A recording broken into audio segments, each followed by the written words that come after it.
I'm Alex Macklin from Board Game Co., and today I'm doing 5 first impressions reviews. These are all games that I've only played once. Well, that's not entirely true. Stockpile is a game I've played more than once. I've actually played this a lot back in the day. I've only played it once recently. I played it... We'll get to Stockpile later. I'll come back to that later. Anyways, these are 5 games that I've mostly only played once. I'm going to be giving my brief thoughts on them, where I am with them right now, which ones I will be continuing to play, because some of them I will be continuing to play, and which ones I won't, and why. I'll be giving a rating to each one, but please remember, this is a rating based off of, with the exception of Stockpile, based off of one play.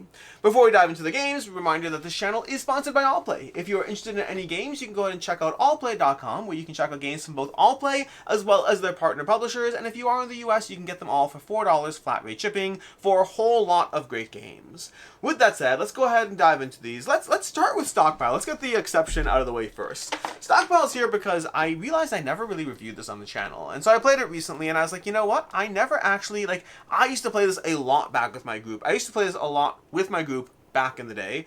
It was a very straightforward stock-taking game, stock market manipulation. Every player has a little bit of hidden information. Every player is trying to watch as the stocks rise up or possibly fall as they attempt to buy and sell. There's also mini expansions in there. I actually haven't played the expansions. I've only played the base game, but I played it a lot. You can also try it on Board Game Arena if you want to try it there. But overall, I like Stockpile. It's here because I realized I just never got around to reviewing it, but it's a very straightforward stock market manipulation game that I think had a lot of charm for me when I first played it. And playing it again recently kind of brought me to the point where I still think it's a good game, but I think it's a little straightforward. I think I've seen enough of what the game has to offer, with the caveat that I haven't played the expansions. Maybe those would change my mind. But I do think it's a good, solid stock-taking game. It's one of those games that I don't see it talked about a lot, but if you do want to try a stock market manipulation game that plays in 45-ish minutes, it's pretty light and accessible while being fun as you watch your insider trading or insider information work out for you or not, check out Stockpile. I'm going to give it a 3.5 out of 5. The only game on the table that I've actually played a bunch. Then there's Hummingbirds. Hummingbirds is a new game from the op. This one, I guess I'll go left to right on the table over here. Maybe, we'll see. Hummingbirds is a... How do you even describe this? It's a game of timers. It's a game of timers where you're basically going to have timers that you're placing into these tubes where you can't see the timers. And the timers come with all sorts of different ranges on them, including all the way up to a 10-minute timer. Your goal is to try to use your hummingbirds to try to get the nectar from the timers that are hidden in the flower stacks, but without knowing when the timer is empty. If you grab it too soon, you don't get the nectar. So you really are trying to play a timing game of trying to guess when it ends. But let's take the 10-minute timer, okay, the big one that the game's kind of hinging upon to an extent. If you take that timer, if I think it ended and I'm actually wrong and it ends at 9 minutes and 40 seconds, then there'll still be sand left. I'll have to put it back and someone else can now take it. The flip side is if I wait too long, if I wait 10.5 minutes and somebody else correctly realizes it's already past the 10-minute mark, they can go ahead and get that and get all the points associated. So it's really a game of rapidly trying to predict the timers you kind of work semi-real time, like there's turns, but the turns are supposed to go quick as you attempt to move your hummingbird and collect the nectar from the timers. It's fun. It's a gimmick for sure. This is one, like I mentioned, I'll tell you which ones I'm playing again, which ones less so. I'll be playing Hummingbirds again. I don't think it's a game that I'm going to keep, but I definitely will be playing it again because it's got a charm to it. Can I mentally track, which timer is at 30 seconds, which ones are going to be done? Can you be on top of all the timers that are running simultaneously while you attempt to gather as much nectar as possible from those timers, I guess. They're flowers, timers, whatever you want to call them. It is a charming gimmick of a game. If you've played games like, what's it called? Oh my gosh, it's not Skyrockets. I always forget the name of it. There's the, maybe it's called Skyrockets. From Floodgate Games, they have a kind of timer game. It's like that if this, well, it's not really like that. It's a little different. They both use timers. They're different. It's almost more like there's a party game that has you trying to remember how much time you have left while you do other things. That's more of a party game. Honestly, it's not like either of those games, but it has elements from both. I do think it's a gimmick. I think it's a fun gimmick. It's the kind of game that's great to pull out at parties. It's not the kind of game that I think is going to be asked for a ton, but it is going to be enjoyed by people who play it. I'm giving it a 3.5 out of 5. Then we have, let's work our way outwards over here. Let's go with Children of the Colossi. Children of the Colossi from Cosmodrome Games. This is one that, again, played it once, like the rest on the table over here. I wanted to like this one, and I don't think it's bad, but I think there are too many things that get in the way of the enjoyment. The rulebook is not great. The iconography is not great. The table space, it is a bit of a table hog. Combats are happening both too frequently and with too little degree of being able to predict properly and feel as strategic as I would like. That's a lot of negatives, and it's not a bad game. It's a decent game at the end of it with a decent amount of strategy, and the combats do have those moments of feeling clever despite the chaos involved with it. You're kind of moving these titans Titans around the board and dropping people off and having combats where the Titans drop people off.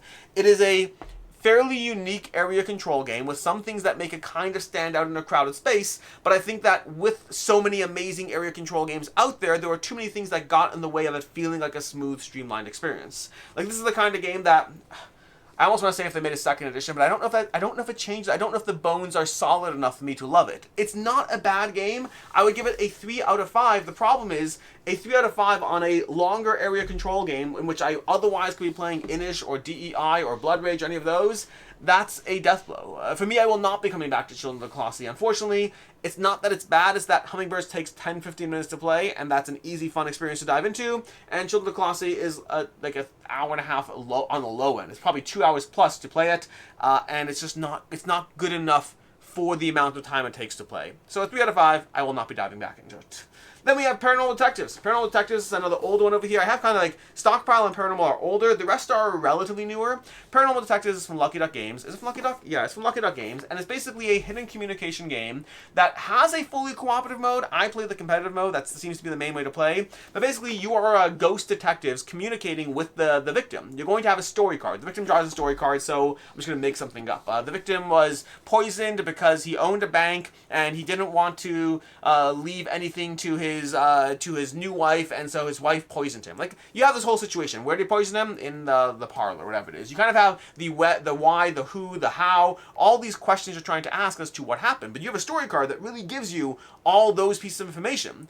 And then from there, people get to ask you questions. They can ask you direct questions, like, where were you murdered? And then you have to figure out how to answer because you're given limited tools. You could use a bunch of the ropes to draw a shape. You can possibly mouth a single word. Depending on the questions being asked by the paranormal detectives, they're attempting to commune with the spirit. You are the spirit, or one player at the table is the spirit.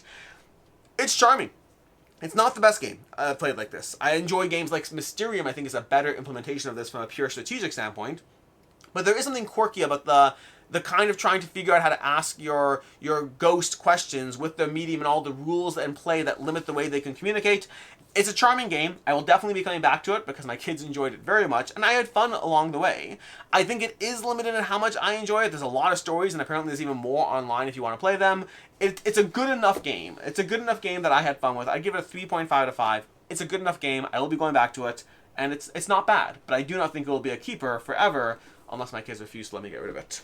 And then lastly, the Spokes. Spokes is a racing game. It's a racing game of, well, spokes. You have these little pieces on the board, and each of these creates a kind of connection. And then you have your own individual wheel with these pieces, and each turn you swap out one piece onto the board to hopefully create a chain of a linked color. So you have something of a chain of blue that you can run along, which suddenly feels very cool. But then another player behind you manages to do the same thing, following in your footsteps. There's a lot of this kind of like catching the slipstream of the other bikers as you race along using these pathways that are created.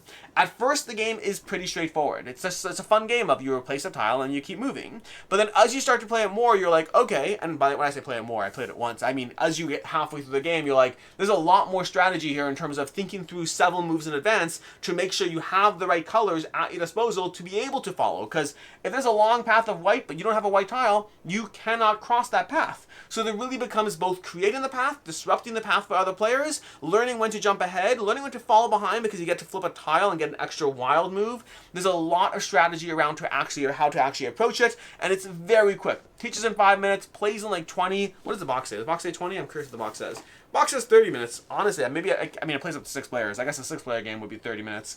For me, I played this as a 3-player game. It was fun. It was straightforward. I think 2 would be a little bit too few players. 3 seemed like it was already a good number. 6, I don't think I would want to do. I think 3 to 5 is probably the sweet spot for it. But I really enjoyed Spokes. I thought it was very solid. My big concern, and this is why I'm always hesitant to rate games that I haven't played a bunch, because my big concern with Spokes is across the course of a single game, I was able to see how the strategy could be improved upon the way I approach it. But I do think it might be a little too one-dimensional. Meaning I almost want to give this a 4 out of 5, but I'm hesitant to do so because I worry that 4 plays in, I might already be done with the experience. 1 play in, I want to play it again. 4 plays in, I'm not quite sure if the game will hold up because it's very straightforward as to what it does. So I'm going to give it a 3.5 out of 5 as my rating for right now. I could see it going up if it manages to stay the course across multiple plays. I am concerned that it is a fun experience that gets less fun the more you play it. Well, there's probably a sweet spot. I think the first game is here, the second game is probably going to be here, and then the question is, are you able to maintain that, or does it go down? Again, it's very one-dimensional. You're doing one thing. You're replacing a single tile and moving your bike. A single tile, moving your bike. That has me a bit concerned that as much as the strategy can develop, will it still be too one-dimensional? Those are your ratings for these games. Again, mostly first impressions plus Stockpile. We have a 3.5. We have a 3.5. We have a 3.5 that might be a 4 if it can hold the course. Another 3.5 and a 3 out of 5. In any case, and until next time, I'm Alex Radical from Board Game Co. Hope you found these reviews helpful in some way. And as always, I hope you have a good one.